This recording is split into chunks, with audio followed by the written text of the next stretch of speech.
आज की चर्चा की शुरुआत एक बहुत पुरानी और मशहूर कहावत से करते हैं। जो दूसरों के लिए गड्ढा खोदता है वो खुद उसमें गिरता है। हाँ। हमारे पास जो कहानी है वो इसी कहावत का एक जीता जागता और कह सकते हैं कि एक दहला देने वाला सबूत है। ये कहानी है एक बादशाह, उसके सबसे भरोसेमंद वजीर और एक मामूली कर्मचारी के बेटे की। इसमें दोस्ती है, बेपनाह प्यार है और इन सब के नीचे पनप रही एक बहुत ही खतरनाक जलन। और हमारा काम इस कहानी को सिर्फ सुनाना नहीं है, बल्कि इसकी परतों को खोलकर ये समझना है कि कैसे एक अच्छी भली दुनिया में मतलब जलन जैसा जहर घुलता है। सही बात है। कैसे एक इंसान जो ताकत और अकल दोनों रखता है, अपनी ही बनाई साजिश का सबसे बड़ा शिकार बन जाता है। ये किस्मत के खेल से कहीं ज्यादा इंसान के दिमाग के खेल की कहानी है। तो चलिए इसी दिमाग के खेल को समझने की कोशिश करते हैं। कहानी का सेटअप तो बहुत ही सीधा साधा है। एक बादशाह का दरबार है जहां उसका वजीर और एक कारिंदा यानी एक कर्मचारी बचपन के दोस्त हैं। हाँ, दोस्ती बहुत गहरी। इतनी गहरी कि उनके बच्चे भी एक दूसरे के जिगरी दोस्त हैं। कारिंदे का बेटा तो वजीर को चाचा भैया कहकर बुलाता है। मतलब माहौल एकदम परिवार जैसा लगता है। हाँ, सतह पर तो सब कुछ बहुत अच्छा है, लेकिन इस कहानी की असल बुनियाद बादशाह के एक अकेलेपन पर टिकी है। उनकी अपनी कोई औलाद नहीं थी और इस खालीपन को वो उस कारिंदे के बेटे से भरते थे। अच्छा। वो उसे अपने बेटे की तरह प्यार करते थे। उसे महल में कहीं भी आने जाने की खुली छूट थी। वो बच्चा, आप कह सकते हैं, बादशाह की दुनिया का केंद्र था। यहीं पर मुझे पहला सवाल खटकता है। बादशाह का प्यार तो एक बहुत ही पाक और अच्छी बात थी, फिर ये वजीर के लिए इतनी बड़ी मुसीबत क्यों बन गई? मतलब एक दोस्त के बेटे को मिल रहे प्यार से उसे जलन क्यों हुई? ये एक बहुत अच्छा सवाल है, क्योंकि यहीं से इंसानी फितरत की जो गुत्थियां हैं वो खुलनी शुरू होती हैं। वजीर के लिए ये सिर्फ एक बच्चे को मिल रहा प्यार नहीं था, ये उसके भविष्य का समीकरण था। वो इसे एक जीरो सम गेम की तरह देख रहा था। मतलब यानी अगर प्यार और तवज्जो इस बच्चे को मिल रही है तो इसका मतलब है कि वो उसके अपने बेटे को नहीं मिल रही है। उसकी महत्वाकांक्षा थी कि बादशाह उसके बेटे को गोद ले ताकि तख्त उसके खानदान में रहे। मतलब वो इस मासूम बच्चे को एक इंसान की तरह नहीं बल्कि अपनी तरक्की के रास्ते में एक रोड़ी की तरह देख रहा था। बिल्कुल। मनोवैज्ञानिक भाषा में इसे वस्तुकरण या ऑब्जेक्टिफिकेशन कहते हैं। जब आप किसी से नफरत करते हैं तो आप उसे एक जीते जागते इंसान के तौर पर देखना बंद कर देते हैं। अच्छा। वो आपके लिए सिर्फ एक समस्या बन जाता है जिसे हल करना है। और वजीर के लिए ये बच्चा एक समस्या थी जिसे रास्ते से हटाना जरूरी हो गया था। उसकी जलन सिर्फ एक भावना नहीं थी, वो एक सोची समझी राजनीतिक रणनीति बन चुकी थी। और यहीं से उसने वो खौफनाक साजिश बुननी शुरू की। हाँ। और ये साजिश भी कोई आम साजिश नहीं थी। यहीं पर कहानी वाकई बहुत डरावनी हो जाती है। वजीर ने जो तरीका चुना वो उसकी मानसिकता के बारे में बहुत कुछ बताता है। उसने बच्चे को पैसे और एक रुमाल दिया। सोचिए जरा, जिस हाथ से वो बच्चे के सिर पर प्यार से हाथ फेरता होगा, हाँ। उसी हाथ से वो उसकी मौत का सामान उसे थमा रहा था। हाँ।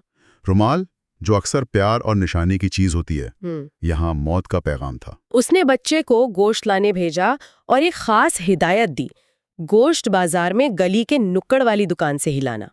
अब मेरा सवाल ये है कि इतना घुमावदार और क्रूर तरीका क्यों? वो चाहता तो जहर दे सकता था, कोई और आसान रास्ता चुन सकता था। एक कसाई, जलती हुई भट्टी, ये सब क्या दिखाता है? ये उसकी दोहरी मानसिकता को दिखाता है। पहली, वो खून अपने हाथों पर नहीं लगाना चाहता था। अच्छा। ताकतवर लोग अक्सर ऐसा ही करते हैं, वो काम किसी और से करवाते हैं ताकि वो खुद पाक साफ रह सकें। इसे प्लॉजिबल डिनायबिलिटी कहते हैं। मतलब अगर कुछ गड़बड़ हो भी जाए तो वो कह सकता है कि मुझे क्या पता, मैं तो वहां था ही नहीं। बिल्कुल। कसाई एक हथियार था और रुमाल उस हथियार को चलाने का, समझिए, एक रिमोट कंट्रोल। और दूसरी मानसिकता? दूसरी मानसिकता उसकी क्रूरता की गहराई को दिखाती है। यह सिर्फ बच्चे को मारना नहीं था, ये उसके वजूद को मिटा देना था। जलती हुई भट्टी का मतलब है कि कोई सबूत नहीं, कोई लाश नहीं, कुछ भी नहीं। जी, ये उसकी नफरत की इंतहा थी। वो सिर्फ बच्चे से छुटकारा नहीं पाना चाहता था, वो उसकी याद तक को जलाकर राख कर देना चाहता था। उफ। उसने कसाई को पैसे दिए थे और रुमाल पर एक खास निशान बनाकर समझाया था कि ये निशान वाला लड़का जब भी आए उसे उठाकर भट्टी में झोंक देना। उसकी नजर में ये एक फुल प्रूफ प्लान था। एक ऐसा प्लान जिसमें हर चीज पर उसका नियंत्रण था, जगह, तरीका, हत्यारा। लेकिन वो एक चीज को अपने समीकरण में गिनना भूल गया। हाँ, और वो चीज थी जिसे कोई भी साजिश करने वाला कभी नियंत्रित नहीं कर सकता। और वो क्या थी? इंसानी रिश्ते और मासूमियत। वजीर ने सब कुछ सोच लिया, लेकिन वो ये भूल गया कि बच्चे बड़ों की तरह नहीं सोचते। उनकी दुनिया में हिसाब किताब नहीं होता, सिर्फ दोस्ती होती है। और यही हुआ। कारिदे का बेटा जब बाजार की तरफ जा रहा था तो रास्ते में उसे अपना सबसे अच्छा दोस्त वजीर का बेटा खेलता हुआ मिला। उसने अपने दोस्त को आवाज दी। और यहाँ कहानी का सबसे दिल दहला देने वाला मोड़ आता है। वजीर के बेटे ने कहा, यार तुम मेरा दांव खेल लो, तब तक मैं जाकर गोश्त ले आता हूँ। कितनी आम और रोजमर्रा की बातें दोस्तों के बीच। हाँ, एक दूसरे का काम कर देना। कारिदे के बेटे ने भी एक पल नहीं सोचा। उसने पैसे, वो खास रुमाल और दुकान का पता अपने दोस्त को थमा दिया। उसे क्या पता था कि वो अनजाने में अपनी मौत का पैगाम अपने ही दोस्त को दे रहा है। ये कहानी का सबसे बड़ा व्यंग्य है। वजीर की योजना इतनी सटीक, इतनी ठंडे दिमाग से बनाई गई थी, लेकिन वो एक बच्चे के भोलेपन के आगे ढह गई। जिस रुमाल को उसने नफरत से भेजा था, वो दोस्ती के हाथ से होता हुआ उसके अपने ही बेटे तक पहुंच गया। इसे ही शायद पोएटिक जस्टिस या किस्मत का इंसाफ कहते हैं। जो जहर उसने दूसरे के लिए तैयार किया था, वो अनजाने में उसी के घर पहुंच गया। तो वजीर का बेटा उस दुकान पे पहुंचता है। कसाई अपनी भट्टी जलाकर तैयार बैठा है। उसने लड़के के हाथ में रुमाल देखा, उस पर बना निशान पहचाना। और उसने वही किया जिसके लिए उसे पैसे मिले थे। उसने कोई सवाल नहीं पूछा। उसके लिए वो सिर्फ एक टारगेट था, वजीर का बेटा या किसी और का बेटा नहीं। सही। उसने बच्चे को बहला फुसलाकर उठाया और बिना एक पल सोचे जलती हुई भट्टी में फेंक दिया। एक पल में सब खत्म। एक बच्चा जो सिर्फ अपने दोस्त की मदद कर रहा था, अपने ही पिता की साजिश का शिकार हो गया। और जब ये सब हो रहा था, तब साजिश करने वाला वजीर क्या कर रहा था? जाहिर है वो बेचैनी से अपनी कामयाबी का इंतजार कर रहा होगा। कहानी बताती है कि वो खुद हालात का जायजा लेने निकला। हाँ, वो शायद ये तसल्ली करना चाहता था कि कांटा रास्ते से हट गया, और रास्ते में उसे कारिदे का बेटा मिल गया, जो अपना खेल खत्म करके घर लौट रहा था। सोचिए वजीर की हालत।